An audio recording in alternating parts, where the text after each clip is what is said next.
Hello everyone, welcome back to our channel. Today I am discussing about work will. Actually में आपको पता है इस टाइम पे सबसे ज़्यादा हॉट टॉपिक करंट में बना हुआ है वर्क विल।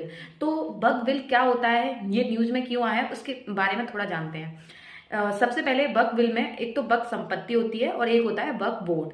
तो वर्क संपत्ति किसको बोलते हैं?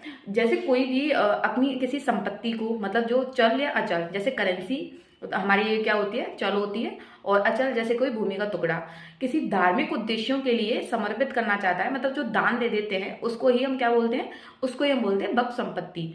और इस जो वक्फ संपत्ति है इसको जो मैनेज करता है उसको बोलते हैं वक्फ बोर्ड। तो इंडिया में टोटल 30 वक्फ बोर्ड हैं, और जो वक्फ संपत्ति है इंडिया में वो है 9 लाख एकड़। 9 लाख एकड़ जो ये वक्फ संपत्ति है, इसका मतलब ये है कि जो हमारा जो रेलवे सेक्टर है और हमारा जो रक्षा सेक्टर है, उसके बाद जो जिसके पास सबसे ज्यादा संपत्ति है वो हमारा वक्फ संपत्ति है। तो ये अब इस टाइम पे न्यूज में क्यों आया उसके बारे में जानते हैं। एक्चुअली में क्या हुआ था, इसका जो एक अधिनियम है वो है 1995 का। उसमें ये था कि उसमें 44 सिफारिशें दी गई थी इसमें, मतलब संशोधन करने के लिए।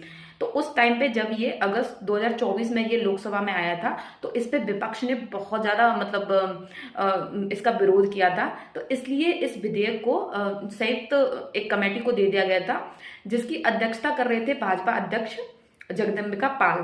तो अब उस टाइम पे 44 उनको दिया था। अब ये क्या हुआ है कि जो फरवरी है 2025, इसमें उसमें से 16 जो सिफारिशें थी उनको मंजूरी दे दी गई है।